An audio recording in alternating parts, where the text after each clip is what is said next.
भारत में ज्योति एक आम ट्रैवल ब्लॉगर थी। पाकिस्तान पहुंचते ही उसे वीआईपी ट्रीटमेंट मिल रहा था। पाकिस्तानी एम्बेसी के अधिकारी की वजह से ही स्पेशल ट्रीटमेंट उसे मिलता था और पाकिस्तान पुलिस से सिक्योरिटी भी जहां जहां ज्योति जाना चाहती थी वहां सिक्योरिटी मिलती थी। पाकिस्तान में हाई प्रोफाइल पार्टीज में ज्योति शिरकत करती थी, शामिल होती थी और इन्हीं पार्टीज में आईएसआई के अधिकारियों से उसकी मुलाकात हुई। इसी साल 23 मार्च को पाकिस्तानी एम्बेसी पहुंची थी ज्योति और एम्बेसी की इफ्तार पार्टी में वो शामिल हुई थी। तो आप सोचिए, अलग अलग मौकों पर जहां वो पाकिस्तान तो जाती ही रहती थी, इफ्तार पार्टी में शामिल होना, वीवीआईपी ट्रीटमेंट लेना, लग्जरी का वो एहसास करना, ज्योति को ये सब कुछ पसंद आ रहा था और इतना पसंद आ गया कि उसने देश से गद्दारी का रास्ता चुन लिया। जरा तस्वीर आपको दिखा रहे हैं, ये देखिए, ये दानिश वो अधिकारी जिसे भारत ने पहले ही जैसे ही वो घटना हुई थी ऑपरेशन सिंदूर की, उसके बाद इसे जाने को कहा था, लेकिन कैसे बातचीत कर रही है, क्या बातचीत हो रही है, एक बार आप सुनिए जरा। हमारा एक स्पेशल इनविटेशन है एम्बेसी में। पेट्रोटिज्म और यूनिटी का काफी अच्छा सिंबल है। कितना सुंदर लग रहा है वो। ग्रेट। ठीक ठाक हो? की हाल है ਤੁਹਾਡੇ जी दानिश जी? एक ही हो रही है, नाल वीडियो बन रही है। दानिश जी थानू जी बस मैं इतना खुश होगी देख के, इतना क्या अरेंजमेंट है। अच्छा जी, सुपर। सच। और दानिश जी को स्पेशल शुक्रिया, इन्होंने देखो सबको अटेंड कर रहे हैं, खाना भी नहीं खाया और रोजा है इनका, खाना खाइए आप आराम से, बहुत अच्छा लगा जी। चलिए, बहुत शुक्रिया आपका आने का, थैंक यू। हाँ जी, नमस्कार। देखा आपने कैसे मिल रही है लोगों से, कैसे दानिश के साथ आगे बढ़ रही है। अगली तस्वीर दीजिए, ये देखिए, दानिश की पत्नी से मुलाकात हुई। हालांकि जो हाव भाव अगर आप देखें, तस्वीर फुल फ्रेम करिएगा, हाव भाव अगर आप देखें तो आपको ऐसा नहीं लगेगा कि ये पत्नी, ऐसा लग रहा है कि हो सकता है ये और कोई आईएसआई एजेंट ही हो जो ऐसा प्रिटेंड कर रही है, जो ऐसा दिखा रही है कि वो दानिश की पत्नी है। जरा देखिए, पाकिस्तान 1940 में मंजूर हुई थी नेशनल डे। हाँ, नेशनल डे है ये हमारा, और रिपब्लिक डे। रिपब्लिक को योम पाकिस्तान हम इसे कहते हैं, पाकिस्तान डे। और अभी जो ये पार्टी होती है इसको क्या बुलाते हैं? अफ्तारी का, क्योंकि ये रमजान चल रहा है तो इसलिए अफ्तार कम डिनर। और ज्योति को लेकर लगातार बड़े खुलासे हो रहे हैं। जो बड़ी जानकारी इस वक्त मिल रही है, यूट्यूबर ज्योति की ट्रैवल हिस्ट्री खंगाली जा रही है। 2023 और 25 के बीच की ट्रैवल हिस्ट्री खंगाली जा रही है। 23 और 25 के बीच 8 देशों में घूमने ये गई थी, बताया जा रहा है। ज्योति के ट्रैवल जानकारियां अब जुटा रही है एजेंसीज, क्योंकि शक ये जाहिर किया जा रहा है कि इन तमाम चीजों के तार जुड़े हो सकते हैं। ऐसे में पूरी ट्रैवल हिस्ट्री अब खंगाली जा रही है, जानकारियां जुटाई जा रही है कि आखिर ज्योति कहां कहां गई थी 2023 से 25 के बीच, ये कहां कहां गई थी। ये बहुत सारे प्रश्न हैं जिसको लेकर ये सवाल पूछे जा रहे हैं। तो तस्वीर हम आपको दिखा रहे हैं। तो तस्वीर ये अपने आप में इंपॉर्टेंट इसलिए हो जाती है क्योंकि ज्योति कहां कहां गई है, इसको लेकर अभी तक जो जानकारियां सामने आई हैं वो डराने वाली है। ज्योति पाकिस्तान कई बार जा चुकी है, ज्योति चीन जा चुकी है, और कहां कहां गई है, ये तमाम सवाल हैं जिसकी तह तक जाने की कोशिश की जा रही है। लेकिन आपको बताते हैं हम कि कैसे पाकिस्तान से ज्योति का लिंक सामने आया, कैसे ये जानकारी मिली कि ज्योति जुड़ी हुई है। ज्योति की ट्रैवल हिस्ट्री की वजह से शक बढ़ा है, यही वजह की खंगाली जा रही है हिस्ट्री। 2024 में पाकिस्तान के तुरंत बाद ज्योति चीन का दौरा करने चली गई थी और अप्रैल 2024 में 12 दिन तक ये पाकिस्तान रही थी। ज्योति जून 2024 में चीन चली गई और चीन में भी कई जगह लग्जरी कार्स में ये घूमती रही। इसके वीडियोस इसने बनाया और उसके बाद ज्योति जो खर्चा कर रही थी वो यूजुअल से ज्यादा था। ऐसे में खर्च को लेकर शक जाहिर किया गया। पाकिस्तानी एम्बेसी में भी चीनी अधिकारियों से इसने मुलाकात की थी और तभी इसने ये कह दिया था कि इसे ये इच्छा है कि ये चीन जाना चाहती है। सुनिए जरा पाकिस्तानी एम्बेसी में कैसे ज्योति ये बोलती दिखाई दे रही है। जो चीनी अधिकारी वहां थे, इतनी आतुर है पाकिस्तान के बाद चीन जाने के लिए कि उनसे कह रही है कि मुझे आना है। सुनिए जरा। Where are you from? China. China. Great.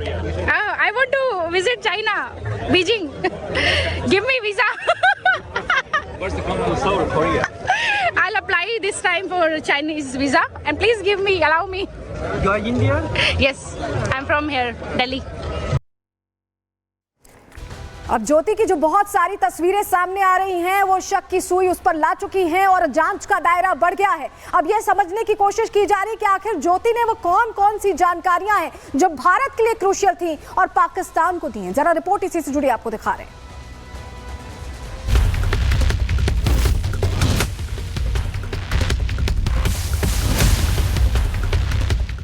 देश से गद्दारी करने वाली ज्योति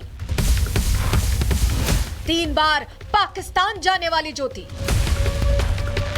पाकिस्तान के अधिकारियों के संपर्क में रहने वाली ज्योति, खुफिया जानकारी लीक करने वाली ज्योति अब एजेंसियों के रडार पर है। ज्योति को गिरफ्तार कर लिया गया है और अब उससे पूछताछ जारी है।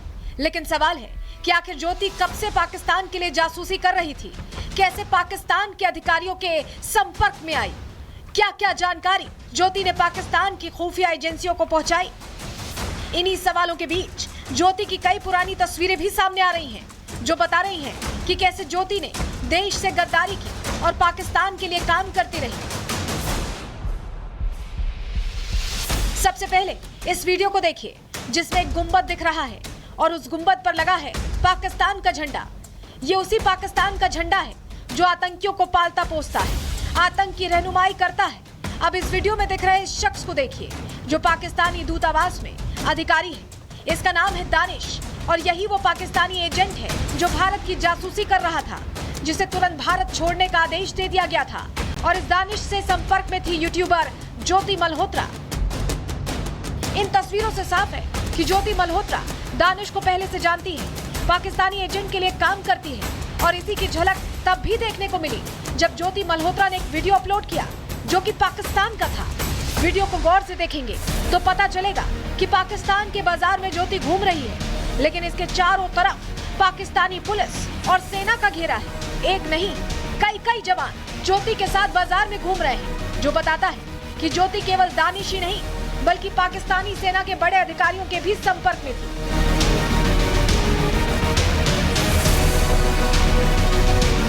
जानकारी के मुताबिक ज्योति मल्होत्रा 3 बार पाकिस्तान गई, जहां उसकी कई पाकिस्तान के अधिकारियों से मुलाकात हुई, कई सेना के जवानों से मिली और यहीं से शुरू हुआ यूट्यूबर से जासूस बनने का सिलसिला।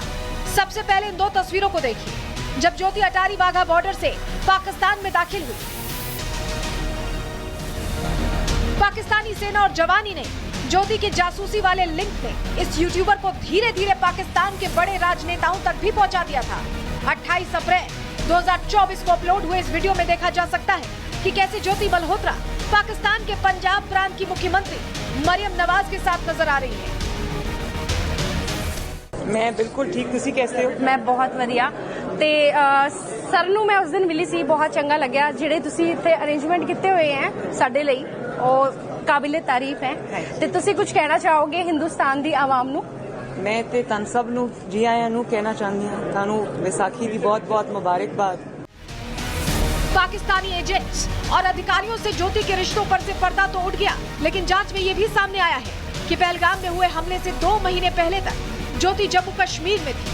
वो उन जगहों पर गई जहां जहां आतंकियों ने रेकी की थी, जहां आतंकियों ने मासूम लोगों की गोली मारकर हत्या कर दी थी।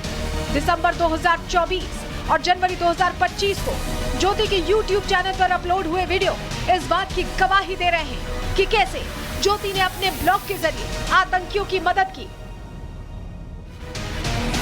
28 दिसंबर को अपलोड हुए ज्योति के इस ब्लॉग में आप देख सकते हैं कि कैसे ज्योति पहलगाम पहुंची, आसपास के इलाकों में कई दिन बिताए।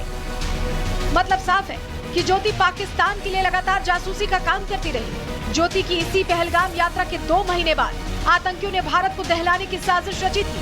इतना ही नहीं, सबसे चौंकाने वाला पहलू ये है कि ज्योति मल्होत्रा पहलगाम हमले के बाद भी पाकिस्तानी एजेंट दानिश के साथ संपर्क में रही। भारत पाकिस्तान के बीच तनाव के दौरान भी सैन्य ठिकानों और ऑपरेशन सिंदूर से जुड़ी संवेदनशील जानकारी पाकिस्तानी एजेंट्स तक पहुंचाती रही।